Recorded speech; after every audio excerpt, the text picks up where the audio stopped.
For me, people buy people. They don't buy products, they don't buy services, they buy people that they can believe in and stand by.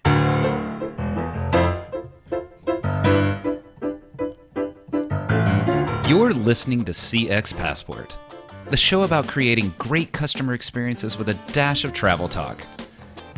Each episode, we'll talk with our guests about great CX, travel, and just like the best journeys, explore new directions we never anticipated.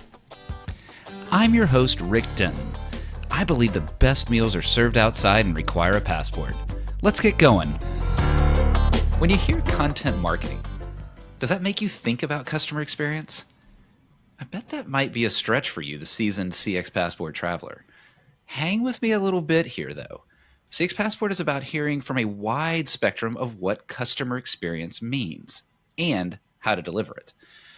A key element of delivering great customer experience is knowing what your customer thinks, knowing what your customer wants, knowing what their desires are, their expectations, and then aligning your delivery of your brand promise to those needs, wants, desires, and expectations.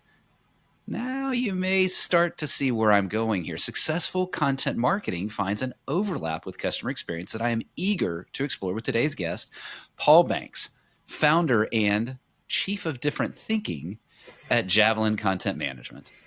Bringing over 20 years of experience helping businesses to create and deliver content that engages and informs their customers, Paul knows content.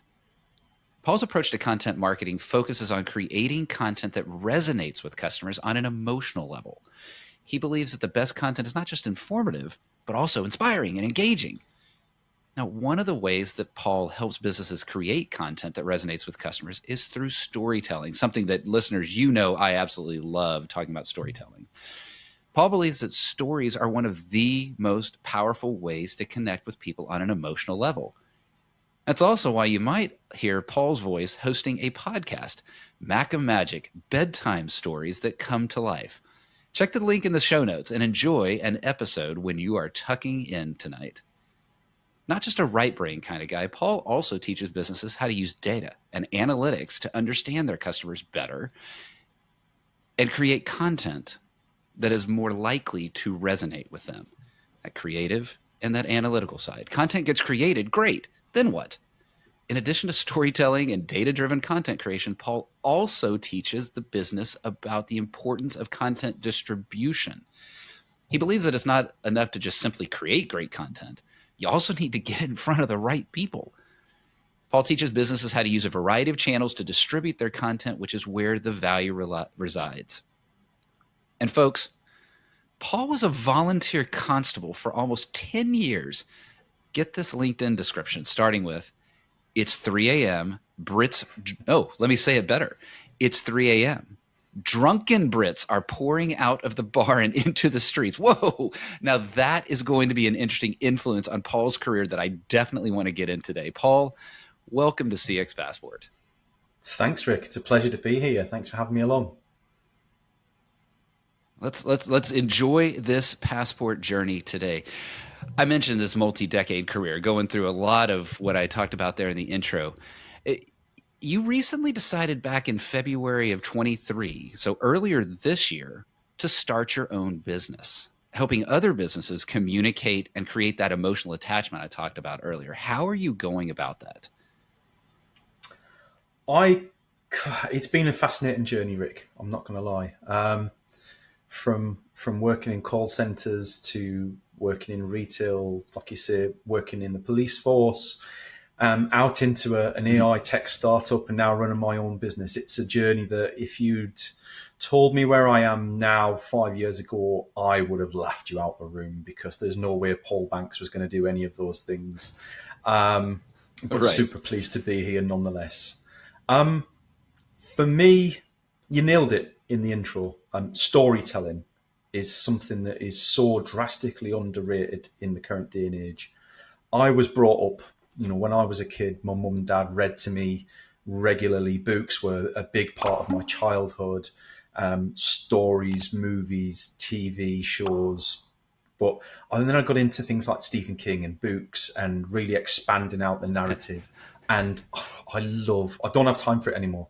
I wish I did. Like I'm gonna have a catch up when my kids do what your kids have done, Rick. And when my kids get a bit older and I get a bit more of my sleep back, then I might get some time to catch up on all the Stephen King novels that I've missed for the last 4 or 5 years.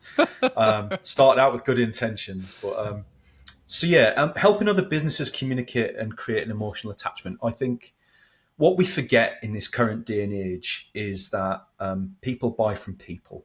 And now more than ever, the ability to create content that showcases who you are as a person is in the hands of the people who need to showcase themselves. That's the first time that's ever really happened for a long, long time. Yeah. If you think back, if you go back to the Stone Age, people sat around fires and grunted at each other, telling each other stories about what they'd gotten up to during the day. I've no doubt, right? And the people with the most interesting stories were the village elders.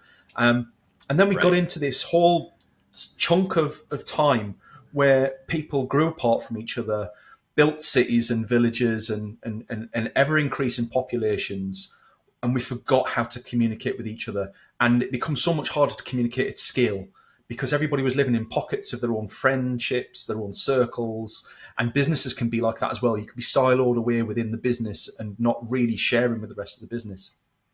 And what the power of, certainly now video for people is it's the ability to make that world a much smaller place and share your story and who you are as a person combined with who you are as part of the brand with so many other people. It's a one-to-many relationship.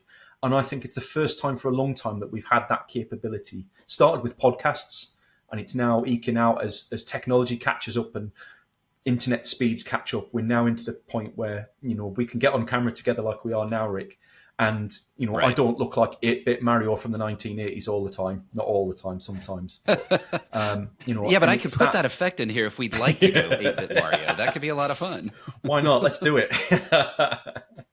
So yeah, I help businesses kind of share that story, and people love podcasts and things like that. For me, nobody wants to take a risk on a 30-minute podcast. Time's finite. People want to know a little bit more about you before they're willing to give up that chunk of something that's so precious to them, that time. And so I help businesses turn that into smaller micro moments, we call them. Micro moments where people can understand whether they resonate with you or not in order to trust you to get involved with the longer form stuff and really start to get to know you. This is your captain speaking. I want to thank you for listening to CX Passport today. We've now reached our cruising altitude, so I'll turn that seatbelt sign off. While you're getting comfortable, hit that follow or subscribe button on your favorite podcast app so you'll never miss an episode. Love it if you'd tell a friend about CX Passport, leave a review so others can discover the show as well. Now, sit back and enjoy the rest of the episode. I've seen even in CX Passport, the level of engagement that comes off of a YouTube short, just looking at views, that counts. The views of a 60-second or less short can be dramatically higher than the listens, the downloads associated with the full episode. It makes sense in a short attention span. There are the CX Passport listeners, and I'm so thankful for you, that are the core. They're going to be there every week in, week out. But someone who's just sampling, they may want a little taste of it to see if that's something they want to give it their time to. And a little tip, listeners, don't forget about the 1.5x. If you're really short on time, hit that 1.5x, and you can consume even more CX Passport and other podcast episodes as well. You really hit me with the storytelling, Paul, and it's something that I believe from a voice of the customer perspective and how we influence leaders inside of a company, right? Not content management, but inside of a company, that story is what really hits at the heart. They can look at a chart, they can look at the data, but it's the story of the customer that's impacted positively, the customer that's impacted negatively, that I have seen drive the most amount of change. And I think that's where I'm starting to see the linkage here between content marketing and customer experience, because I've alluded to in the intro, I didn't necessarily walk into this with an automatic linkage between content marketing and the practice, the discipline of customer experience. So I want to ask you, tie that together in your mind. How does that content marketing influence and then drive the customer experience for a brand? I'm in a brand, I'm doing content marketing. How is that influencing the overall customer experience for a brand? So I think For me, and to give the audience a little bit of background in terms of my last role was directly selling conversation analytics. So when we talk about analytics and data, I was directly selling conversation analytics into contact centers and enterprise contact centers. And so it's something I've had a lot of time to think about over the last 3-4 years, Rick. For me, people buy people. They don't buy products. They don't buy services. They buy people that they can believe in and stand by. And the world's best brands, brands like, I'm English, so Dr. Martens shoes for me are an ideal example of this, right? Not every brand manages to do this, but Dr. Martens, they employ people who wear their shoes, their boots. They attract a certain type of employee. They have a culture, they have a strategy, they have a brand that resonates with people. What's really hard to do, I think, certainly in business to business more than business to consumer, is we forget about that personal element. We forget how to market who we are. And for me, more importantly, and I always go back to Todd Caponi when I say these things, it's being transparent about what we're not, because we shouldn't try to be all things to all people. That's where you end up with bad fit customers who churn, who take up the majority of your time, who want things that aren't necessarily on the books because they come with false expectations. When you create that personal brand, that personal storytelling, and you help share what resonates with you, your opinions, and combine that with the business as well, because let's not forget, we're all out, to pay the bills at home and pay other people's bills and things, right? We've got all that to do. But for me, the brands that do this the best are the brands that lead from the top down, and their CEO and their senior leadership team are taking an active role in helping share that brand culture and strategy through social media. They're active on it. They live and breathe the values that they drive down through the business. And so everybody within the business can see those values displayed publicly and become themselves much more likely to display the same values and strategies. And they attract the right people to work with them. They attract the right partners that support them. And then importantly, because a lot of the consumers are also there watching all those interactions happen, then the right consumers are attracted to the business as well, whether that's other businesses or the general public. So for me, it is really about helping showcase, like I say, what makes you you, but also what your business is and what it's not about. And where it's not a good fit, just helping make that clear to people so that they can go down. You're not wasting their time then. You're not wasting your time, you're not wasting their time, and it just becomes much more efficient. Yeah, that really hits me. It makes me think of a couple things. One is something that a fellow CX colleague of mine, who he and I talk a lot, Nicholas Zeisler, and he talks a lot about brand promise and less about customer experience in its pure sense, but that it really is about what the brand says it is, and then how do they deliver on that brand promise. And the content marketing is a key part of establishing what that brand is. I could bitch out the wazoo about Ryanair, because I'm not the target customer for Ryanair, but there is a customer for Ryanair. There is a customer for Spirit who loves the Spirit brand and exactly that. And through how Spirit messages, even through its pricing, it's content, all that's out there, it is declaring to me, hey, Rick, you're not our customer. And that's okay, right? And so I like what you said, that it's not just about attracting every possible customer. It's also about helping customers self-select themselves out of that brand. I remember I was consulting for Bose several years ago. It's about 5-6 years ago.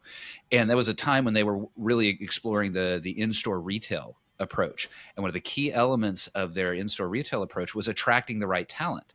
Well, by having the Bose brand stand for something, people who love music, people who love high quality audio, all of that, it attracted a talent to the store that could then represent that love for music, that love for high fidelity sound, and be able to communicate that brand to the customer. And so everything that you're describing, from content marketing into the retail space, helps align that brand promise there. I've used the word brand a couple times here, or actually a lot. You've used the people to people part of it. And so I imagine that this part is really going to resonate with you. But one thing that I see is that brands frequently get themselves caught up in themselves as brands. But as you said, people don't buy from brands, people buy from humans. Humans are buying from humans. A brand sometimes can have a risk of forgetting that customers are humans, that they're just part of a profile. What happens when a brand does this? The opposite of what you're describing before. And then how can a brand recognize they're in that trap and avoid it going forward? It's an interesting conundrum. And I think there's a real danger for the bigger corporates more than anyone else. The smaller the Okay. business you are, the easier it is to react to things. And the less levels of leadership and bureaucracy and red tape, especially around marketing, because we know marketing loves Right. to tell people what they can and can't say. And again, we discussed this briefly on the CXT the other day. It's exactly right, Rick. Is we become so Lived it as corporate. a podcast host, right? Yeah, you become so corporate that it's hard to let yourself be free and attract Yeah. the people who are the right fit.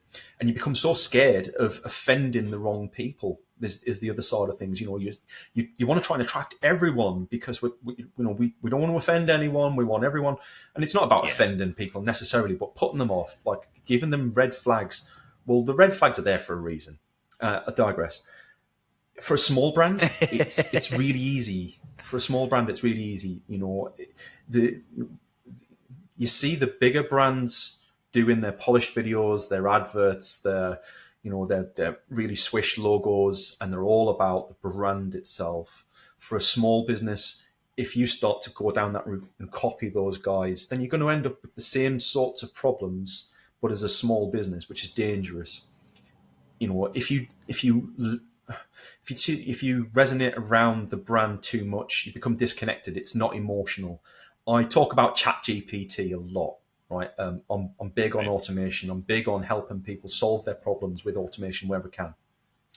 But ChatGPT is great at the things that you give it to do within reason. So ideation, brainstorming, contextualization, analysis, formatting, all those sorts of things. Brilliant at. But ask it for to create a personal post for LinkedIn, for example. It's rubbish. It's rubbish. It really can't do it. And the reason it can't do it is because it doesn't have any personal opinions. It doesn't have any experience to draw on. It doesn't have any flavor. If we're going to talk CX Passport, right? It doesn't have any flavor. Whereas personal conversations do.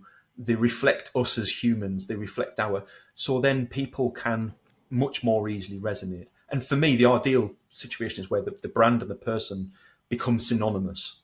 That's why I always advocate for senior leadership being part of this, because then they can do that. So for me, if you're a bigger brand and you see this happening, so the telltale signs are you've got high churn rate in your customers, you've got high churn rate in your employees, your complaints are starting to escalate, is that you're attracting the wrong sorts of customers. So for me, just to take a step back from that and ask yourself, for me, it's about, is the culture right in the business as a start point?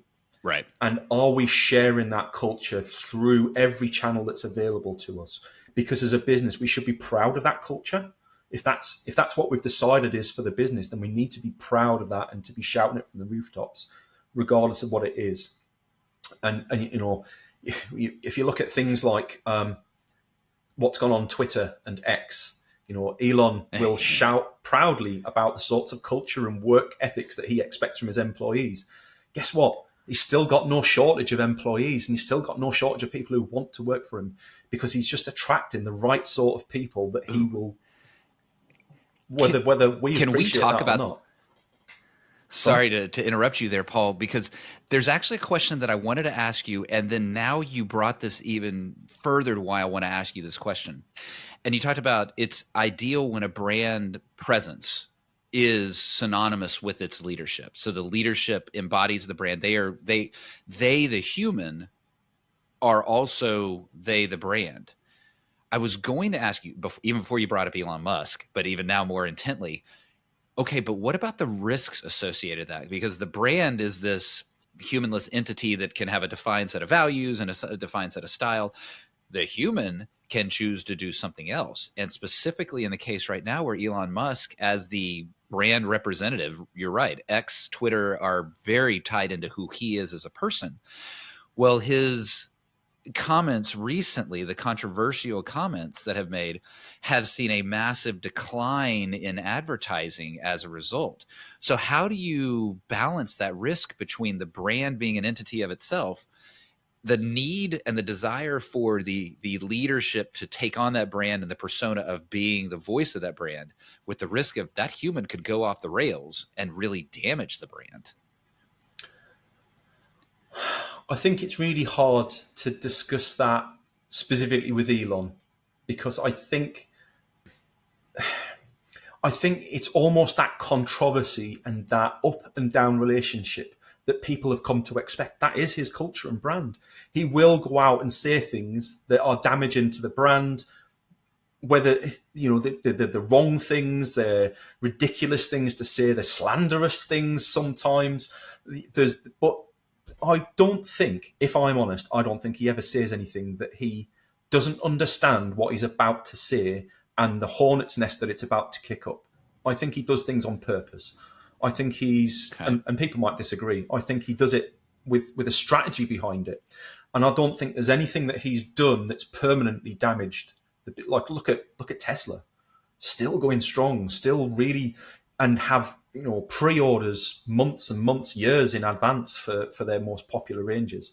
So I think Elon's is a specific case to himself, and probably Okay. like such a unique personality that it's hard to put that on. But I think what I tend to see where businesses have been successful with these things is, as a growing business, the leadership team will become synonymous with the brand. If they're doing it right, the two will become. And we did this in my last role, right? We made Jimmy, who's the CEO, synonymous with the modular analytics Yeah, company, and I saw people that. associated one with the other. Like you couldn't think of one without the other. But then we got to a point where we'd grown, we'd done what we needed to do, and we'd educated people about who we were. And we then start to pivot Jimmy away from being that public face, so that the brand starts to branch out on its own, but still live in the same values. So I think there's a case there where you can take that human, put them on their own path, away from the brand again. So it's kind of this curve on one side and this straight thing on the other side for the brand. Is we bring the humans in, we elevate that experience, and then we take the human back away again, so they can go off and take their own projects. Because no one leader, no one personality within a business is permanent forever. Like they're going to move in, they're going to move out. We go in different directions as a result. So I think it's just nice to reflect all the different personalities with the brand as well. It's like you can start to shape. Over time, we've had all these different cultures and strategies mixed together, but if we've done it right, that brand strategy still breathes through it all at various levels.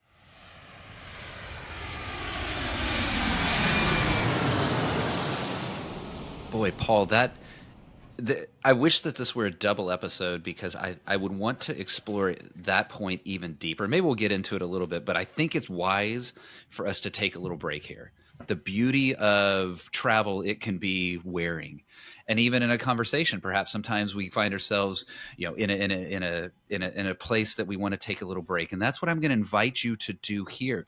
And I'd love for you to stop down, join me here in the First Class Lounge. Let's have a little bit of fun here. What is a dream travel location from your past? I spent when I first got Oh, good. I love it promoted, when it starts with a laugh.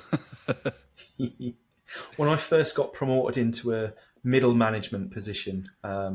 We were pre-children. We were young, living together. We didn't have much outgoings at all, and I was doing pretty well for myself. So we decided to go on a once in a lifetime holiday to the Dominican Republic, and we went and we enjoyed the culture and the people. We went to the south side of the Dominican. It is such a wonderful, beautiful place with beautiful people and a fantastic culture.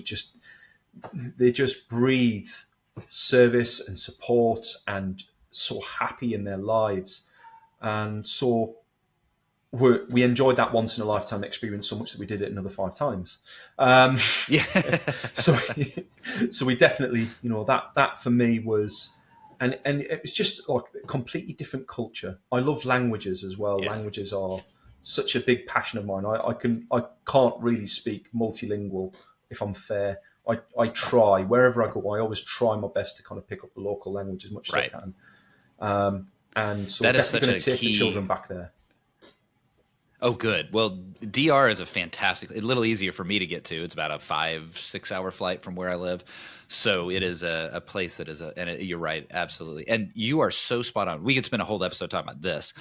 If you just speak just a little bit of the local language, it is amazing how much that can endear you to the people that you're dealing with. If you come in there, I'll use the ugly American, just yelling English louder, well, that doesn't serve anybody well. But if you can say, hablo solo un poco español, well, then suddenly you start to build those bridges. Let's talk about some bridges that you haven't yet built yet. What is a dream travel location you've not been to yet?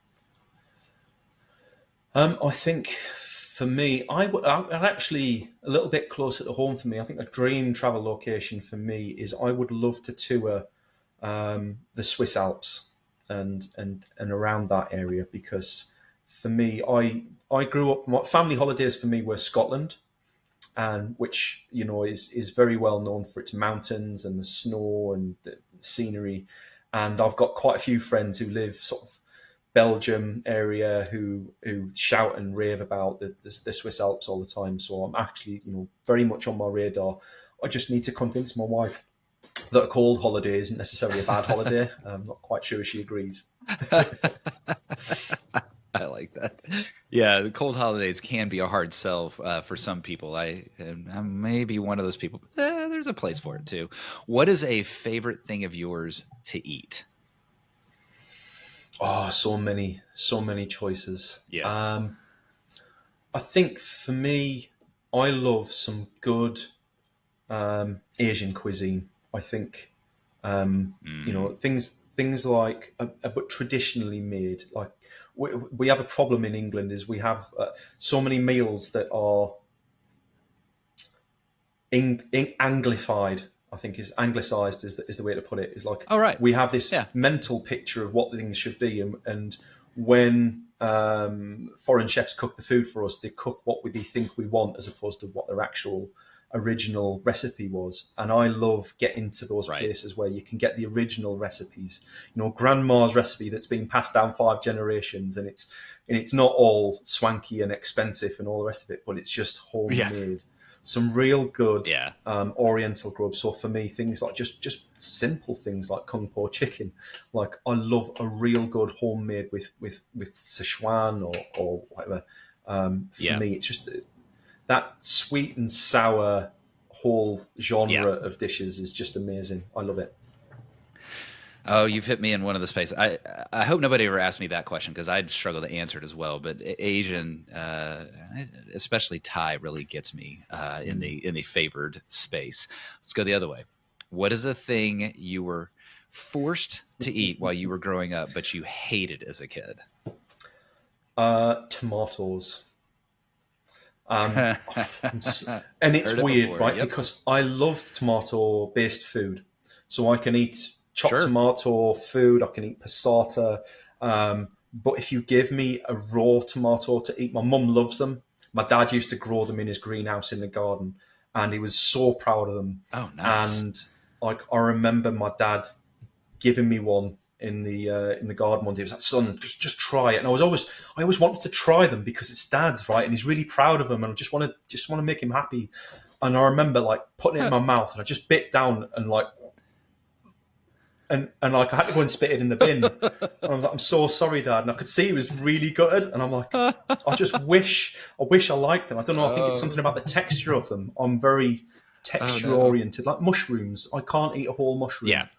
But I love chopped mushrooms in food, and I love the flavour of mushrooms. But I couldn't eat chunks of mushroom. No. I have heard that it's the texture. I've always loved tomatoes, even as a kid. But those who don't, I've heard it's very much the texture option there. I love this question. I love getting the stories, the backstories. I visualizing you in the greenhouse with Dad there. Let's go back to travel to close out the First Class Lounge. What is one travel item, not including your phone, not including your passport, that you will not leave home without? Oh, these days it's a pack of baby wipes, I think. But see, on a more serious note, I think my e-reader, Rick, because like for me, when I'm on holiday, I'm doing one or two things. I'm either out on an excursion, learning about the local culture and experiencing things firsthand, or I am relaxing and taking downtime with an offline e-reader with Stephen King books probably on it. That for me is my idea of a fantastic holiday, is just going between the two and just really relaxing.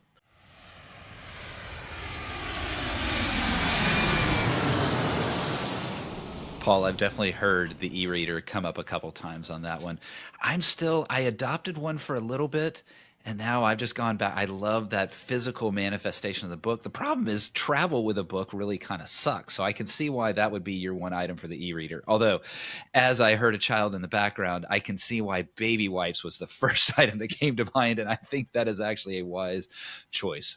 Listeners, I am not going to let this episode end without getting to the 3 a.m. comment, but there's something I want to ask Paul first. And Paul, I want to talk to you about, I know that you target small and medium-sized businesses. And right before we entered the First Class Lounge, we were talking about associating the human with the brand, and sometimes a brand evolves to a point that they don't want to associate the human with the brand, or the human sometimes themselves does things that the brand doesn't want them associated with it. And you mentioned getting into that larger business space adds complexity.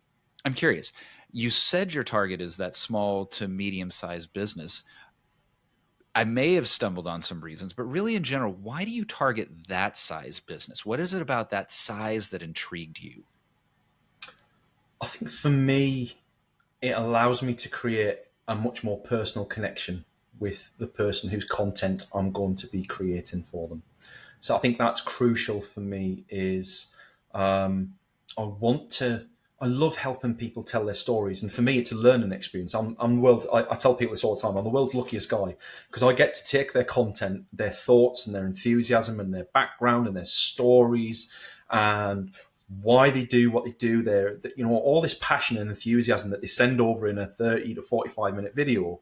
And my job is to help them tell that story, but I get to ingest all that information at the same time, and it comes out. So it's just a fantastic experience for me to be able to help them.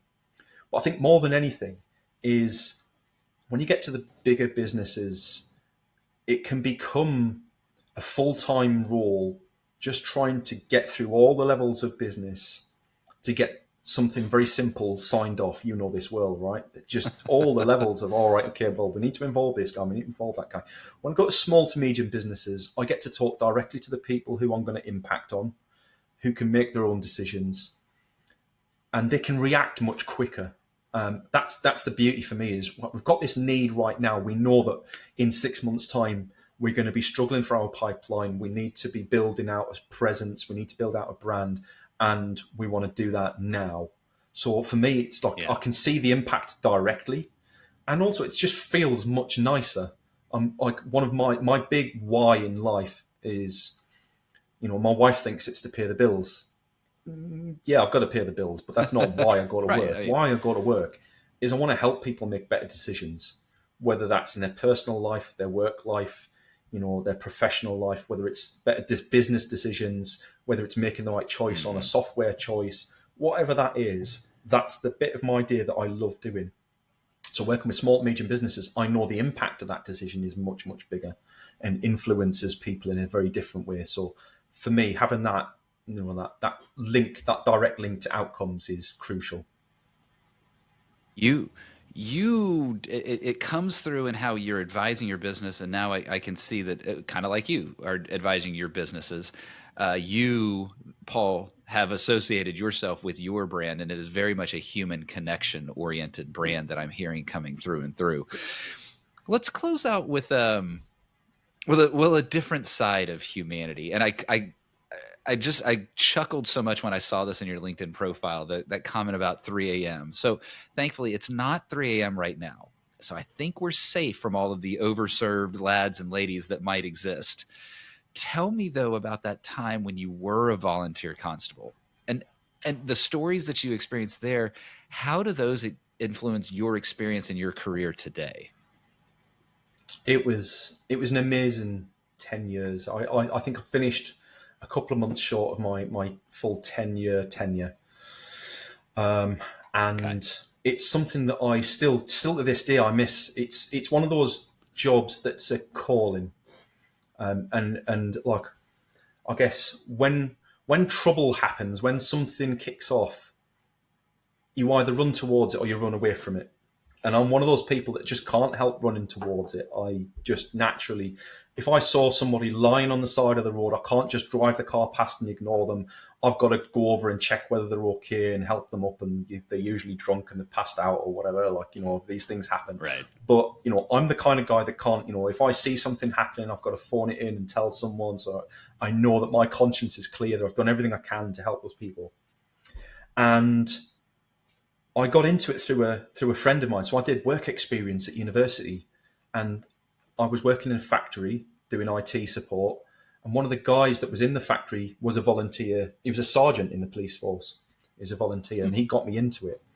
And I worked every part of that organisation, from response policing to neighbourhoods policing, dog section to substance misuse, traffic and accident unit. So I worked across such a breadth of things. Yeah. And some I could tell stories till the cows come home, Rick. But I think for me, the things that I learned was around communication more than anything else.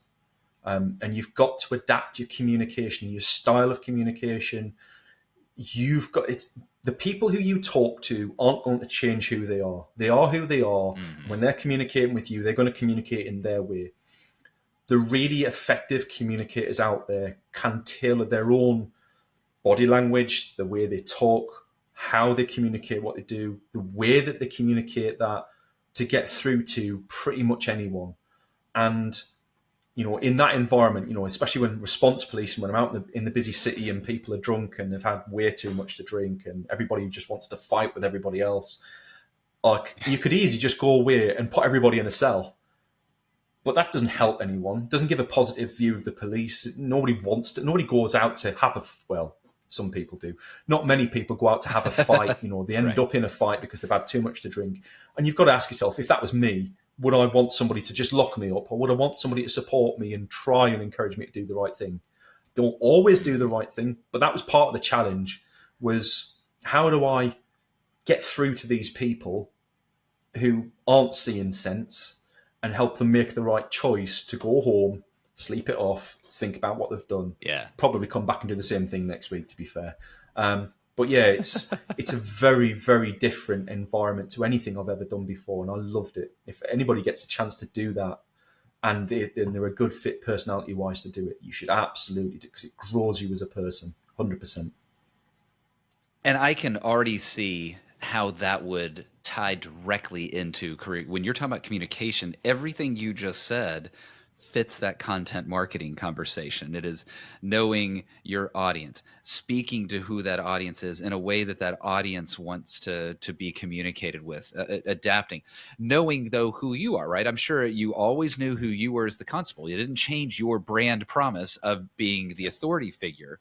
You still maintained that brand while adapting your language in a way that was helpful to those in whatever situation they were in, whether it be a traffic incident or being too liquored up on the side of the road. Paul, I really would. It might be fun to just have an episode of truly just storytelling, but we'll save that for another time, perhaps. The journey you've taken us on today has been fantastic. Thank you for linking content marketing to customer experience. I see it in a much clearer way today. I love how we got into that conversation about the human associated with the brand, the risks of it, the positives of it, why it matters, and why targeting small and medium-sized businesses matter. And certainly understanding your volunteer constable era was a lot of fun. If folks wanted to get to know more about you, your approach to content management or Javelin content management in general, where should they turn to find more information? For me, if you want to get a flavor for how I would help other businesses or other clients, the best place to come and look is my LinkedIn profile, Rick, because I live and breathe what I tell other people. So there's no fancy website, there's no SEO, there's no pay-per-click. I have a LinkedIn page and I have a landing page, and that is it.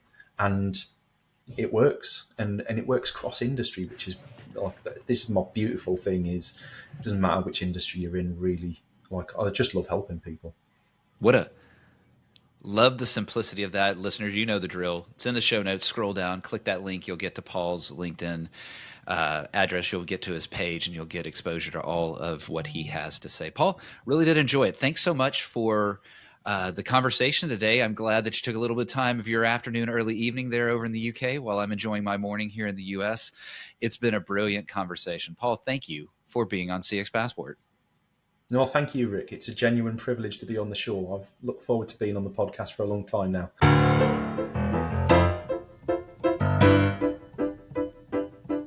Thanks for joining us this week on CX Passport. If you like today's episode, I have 3 quick next steps for you. Click subscribe on the CX Passport YouTube channel or your favorite podcast app. Next, leave a comment below the video or a review in your favorite podcast app so others can find and enjoy CX Passport too. Then head over to cxpassport.com for show notes and resources that can help you create tangible business results by delivering great customer experience. Until next time, I'm Rick Denton, and I believe the best meals are served outside and require a passport.